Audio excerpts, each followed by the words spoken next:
What's good, chat? So, today I'm just gonna read this book for like 15 minutes. So, and you're gonna be seeing my hand a lot, so just deal with it. Jurassic Park by Michael Crichton.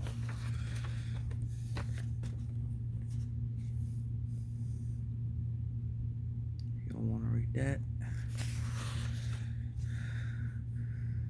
I'm gonna skip over the introduction, sadly. Prologue: The Bite of the Raptor. The tropical rain fell in drenching sheets, hammering the corrugated roof of the clinic building, roaring down the metal gutters, splashing on the ground in a torrent. Roberta Carter sighed and stared out the window from the clinic. She could hardly see the beach or the ocean beyond. Cloaked in a low fog, that this wasn't what she had expected when she had come to the fishing village of, sorry if I desecrate this, Bahia Anasco, on the west coast of Costa Rica, to spend 2 months as a visiting physician.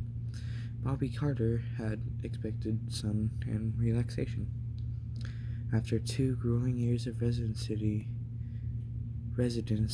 in emergency medicine at Michael Reese in Chicago, she had been in Bahia Anasco now for 3 weeks, and it had rained every day. Everything else was fine. She liked the isolation of Bahia Anasco and the friendliness of its people. Costa Rica had one of 20 best medical systems in the world. And even in this remote coastal village, the clinic was well maintained and well trained. Wrong thing.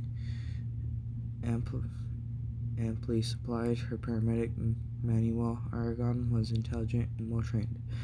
Bobby was able to practice a level of medicine equal to what she had practiced in Chicago. But the rain, the constant, unending rain across the examining room. Michael cocked his head. "Listen," he said. "Believe me, I hear it," Bobby said. "No, listen." Then she caught it, another sound that blended with the rain, a deeper rumble that built and emerged until it was clear, the rhythmic thumping of a helicopter.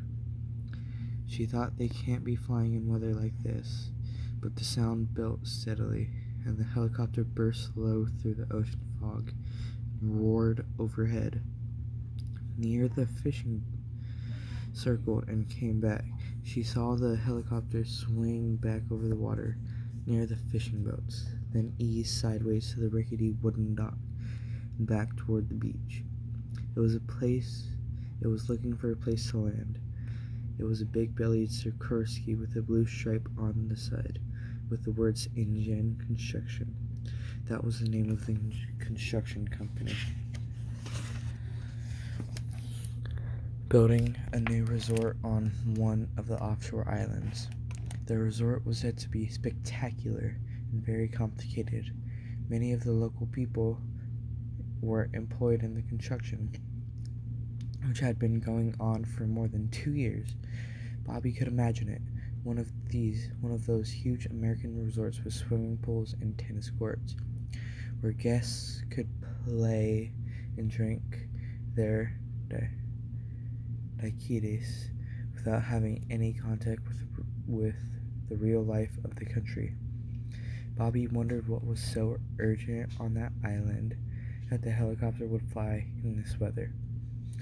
Through the windshield, she saw the pilot exhale in relief as the helicopter settled onto the wet sand of the beach. Uniformed men jumped out and flung open the big side door. She heard frantic shouts in Spanish, and Manuel nudged her. They were calling for a doctor. 2 black crewmen carried a limp body toward her, while a white man barked orders. The white man had a yellow slicker, red hair appeared around the edges of his Mets baseball cap. "Is there a doctor here?" he called to her as she ran up. "I'm Dr. Carter," she said. The rain fell in heavy drops, pounding her head and shoulders. The red-haired man frowned at her. She was wearing cut-off jeans and a tank top. She had a stethoscope over her shoulder. The bell already rusted from the salt air. Rodriguez, we've got a very sick man here, doctor. Then you better take him to San Jose, she said. San Jose was the capital, just 20 minutes away by air. We would, but we can't get over the mountains in this weather. You have to treat him here. Bobby trotted alongside the injured man as they carried him to the clinic. He was a kid, no older than 18. Lifting away the blood-soaked shirt, she saw a big slashing rip along the shoulder and another on the leg. What happened to him? Construction accident, Ed shouted.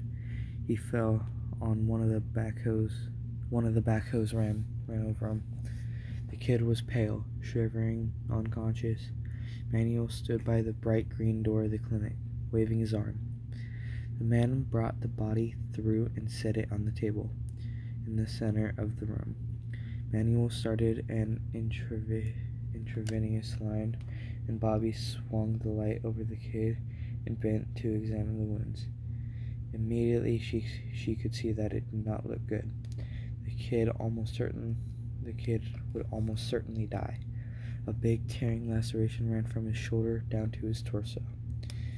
At the edge of the wound, the flesh was shredded. At the center, the shoulder was dislocated, pale bones exposed. A second slash cut through the heavy muscles of the thigh, deep enough to reveal the pulse of the femoral artery below. Her first impression was that the leg had been ripped open. "Tell me again about this injury," she said.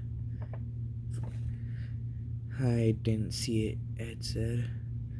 "They say the backhoe dragged him. Because it almost looks like he was mauled," Bobby Carter said, probing the wound. Like most emergency room physicians, she could remember in detail patients she had even years before. She had seen 2 maulings. One was a 2-year-old child who had been attacked by a Rottweiler dog. Oh my god. Sorry, chat. Give me 1 second. Technical difficulties.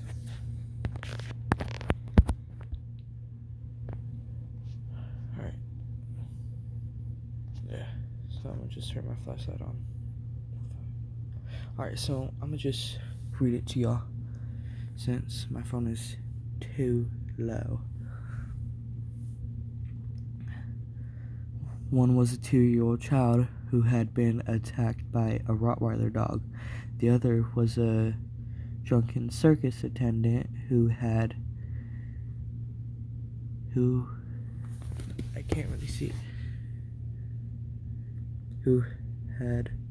had an encounter with a Bengal tiger. Ooh, dang. Both injuries were similar. There was a characteristic look to an animal attack. "Mauled?" Ed said. No, it was a backhoe, believe me." Ed licked his lips as he spoke. He was edgy, acting as if he had done something wrong. Bobby wondered why. If they were using inexperienced local workmen on the resort construction, they must have accidents all the time. Okay, my flash works. Manuel said, right here. Manuel said, Do you want lavage?" "Yes," she said, "after you block him." She bent lower, probed the wound with her fingertips. If an earth mover had rolled over him, dirt would be forced deep into the wound. But there wasn't any dirt, just a slippery, slimy foam. And the wound had a strange odor, a kind of rotten stench, a smell of death and decay. She had never smelled anything like it before. How long ago did this happen?" "An hour." Again she noticed how tense Ed Rodriguez was. He was one of those eager, nervous types. and he didn't look like a construction foreman, more like an executive. He was obviously out of his depth, however you say that. Bobby Carter turned back to the injuries. Somehow she didn't think she was seeing mechanical trauma. It just didn't look right. No soil contamination of the wound site, and no crush injury component. Mechanical trauma of any sort, an auto injury, a factory accident, almost always had some component of crushing. But there was none. Instead, the man's skin was shredded, ripped across his shoulder, and again across his thigh. It really did look like a maul. On the other hand, most of the body was unmarked, which was unusual for an animal attack. She looked again at the head, the arms, the hands.